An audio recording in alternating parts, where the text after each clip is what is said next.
Hello and welcome to Songs for the Struggling Artist, the blogcast.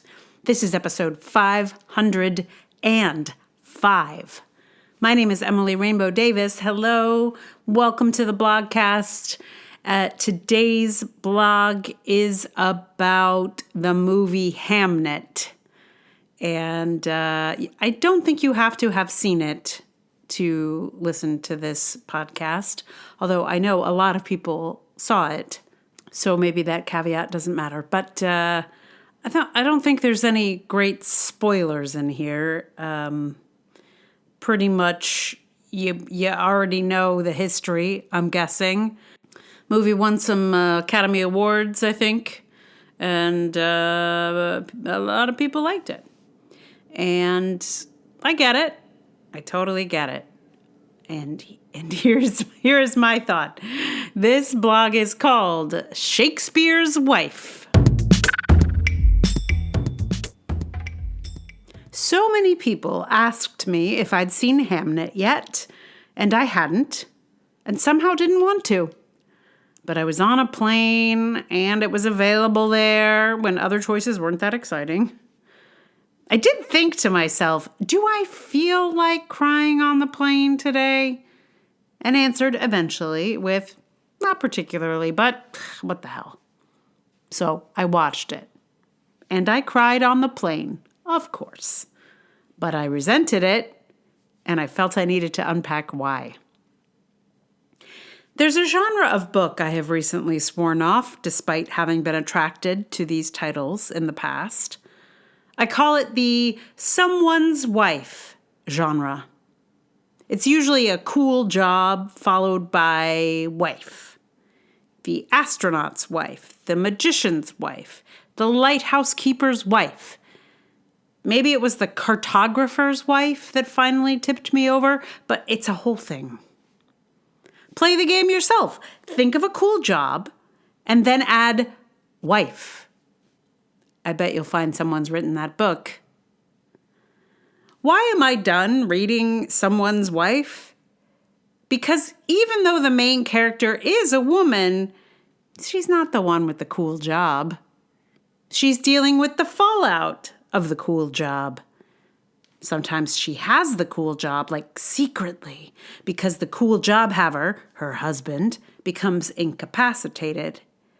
But she is mostly picking up around the challenges of the cool job.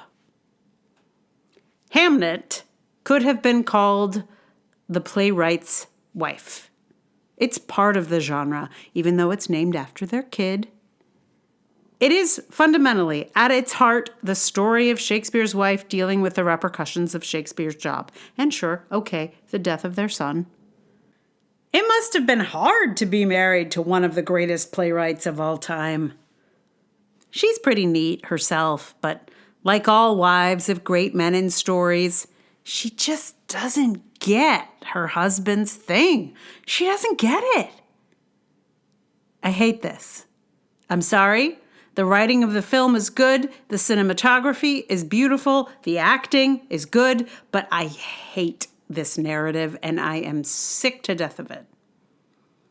Wives in stories never get it. They just don't understand the greatness of their man. Because women are just simple creatures who deal with children and food and forest spells or whatever, and cannot be expected to understand the worth of some man's greatness. And I'm sure sometimes this happens. And I'm also sure some men feel misunderstood by their wives. Those men are often the writers of books and screenplays. So we see or read this narrative a lot. Because that's what those writers imagine or feel. They don't write about women who are supportive of their partner's art and maybe actually find it kind of sexy or help them do it. Actually, Hamnet happens to have come from the pens of women, so that's not what happened here. But it is a trope of which I have grown very weary. I'm just ready to see women have the cool jobs. Being adjacent to a cool job or a great man is not the same as having a cool job or being a great person yourself. The only reason we're watching a story about William Shakespeare's family is because of his work. Would we like to believe that his family had an influence on his greatness? Sure. But I don't know. Let's have a biopic of Afra Ben or Helene Scherfenbeck or just like a lady cartographer. Maybe her husband can be in the wings, upset that she's not home from her map-making convention like she said she'd be. Women have cool jobs too. Let's watch them having them. And maybe, when we've had our fill of those, we can start seeing books like The Astronaut's Husband, The Husband of the Explorer, or The Spouse of the Great Playwright.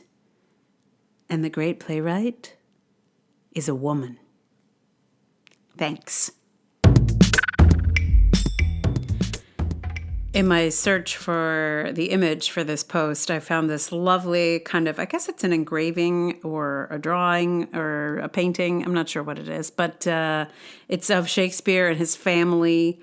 And he's sitting in the center, like telling a story, and everybody's just, leaning in and raptured by it. Even the woman who's in the other room is kind of trying to listen. I much prefer this narrative. Trying to pretend like his work was nobody. Come on, people. The man wrote Good Place. Is it possible that his wife wasn't into it? Sure, it is. But is that the story we need?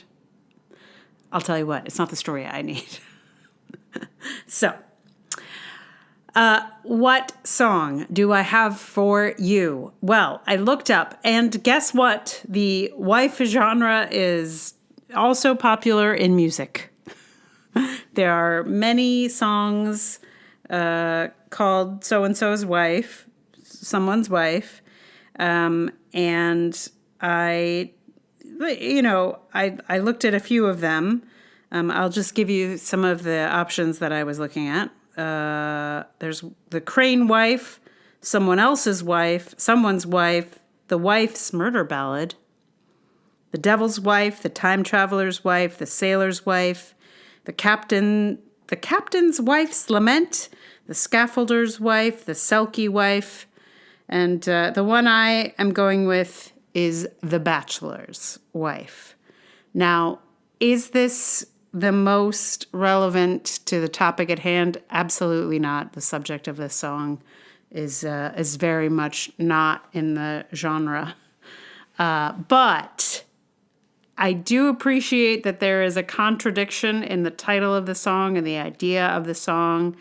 There is a kind of linguistic exploration, and those contradictions are things that I feel Shakespeare would have been into. He could get into a contradiction very much. He's kind of famous for it. So I went with this one. And it's actually by a band that I have covered before. They are called Thesaurus Rex. The song of theirs that I did before was called The Scam Song.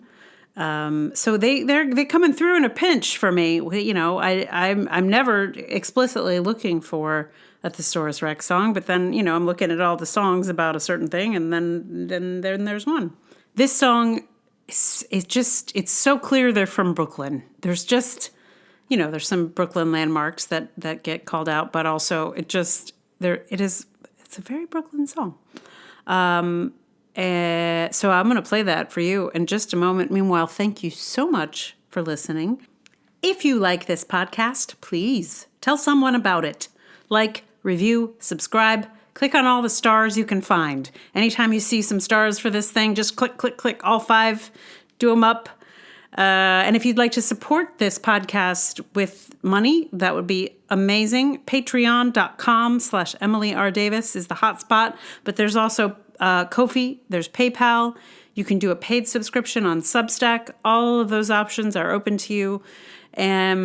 And if you know someplace better, let me know. I am always willing to get on another platform. What the heck?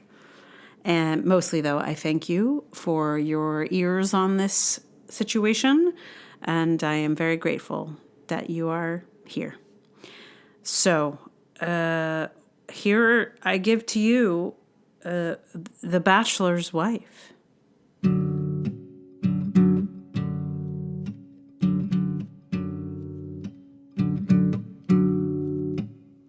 Oh, trapped! Botched the escape plan, made a mistake, and I bike home trying to pedal backwards. I push over Pulaski, got lost on the back streets, called it quits and called a car. Oh, I drove myself crazy, counting the ways she told me I should stay the night, and I caved. I woke up at her place, gargled some toothpaste, sleeping with the bachelor's wife. I'm just a people pleaser, I didn't mean to tease her.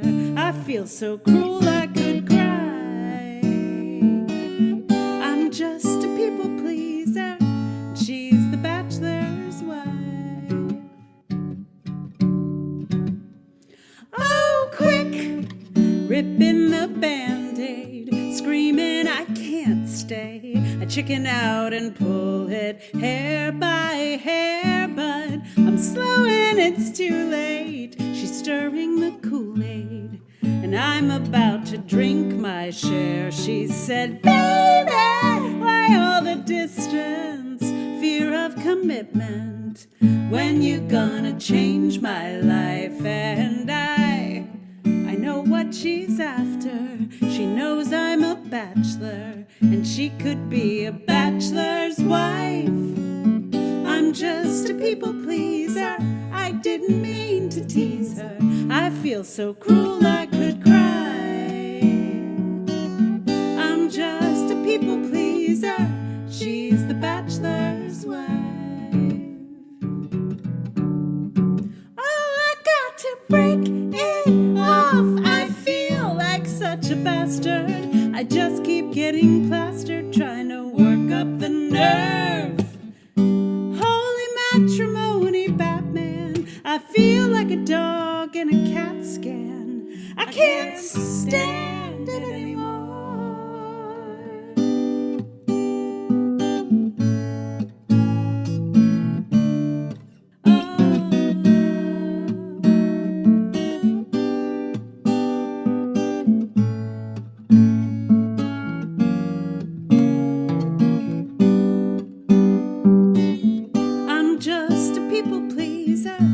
Didn't mean to tease her. I feel so cruel I could cry. I'm just a people pleaser, she's the bachelor's wife. She's the bachelor's wife. I'm just a people pleaser, and she's the bachelor's wife.